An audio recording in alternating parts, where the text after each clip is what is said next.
আজ পৃথিবী যেন আগুনে জ্বলছে। কোথাও ধর্মের নামে বিভাজন, কোথাও ক্ষমতার লড়াই। মানুষ মানুষকে ভুলে যাচ্ছে, আর সেই আগুনে পুড়ে যাচ্ছে নিরীহ সাধারণ মানুষ। যুদ্ধের ময়দানে রাজনীতি থাকে, আমরা জানি যুদ্ধের ময়দানে রাজনীতি থাকে, কিন্তু ধ্বংসের ভার বহন করে সাধারণ মানুষ।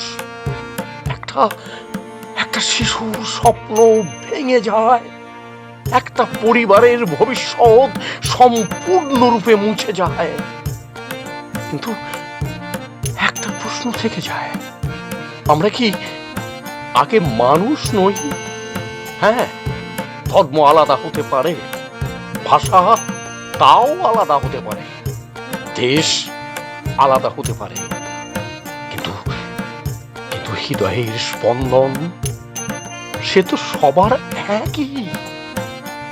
এই পৃথিবীকে বাঁচাতে পারে না কোনো যুদ্ধ, এই পৃথিবীকে বাঁচাতে পারে শুধু ভালোবাসা, একটা ছোট্ট সহানুভূতি, একটা সাহায্যের হাত, একটা আন্তরিক হাসি। এগুলি পৃথিবীকে সুন্দর করে।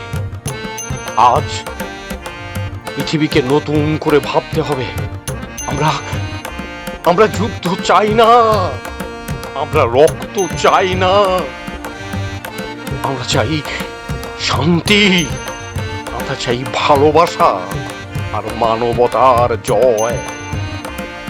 ধর্ম যদি মানুষকে বিভক্ত করে, তাহলে ভালোবাসা মানুষকে এক করে। মনে রাখবেন, মানবতাই পৃথিবীর সবচেয়ে বড় ধর্ম। তাই আসুন আসুন, যুদ্ধ নয়, আমরা ভালোবাসা প্রেম ছড়াই সবার মধ্যে।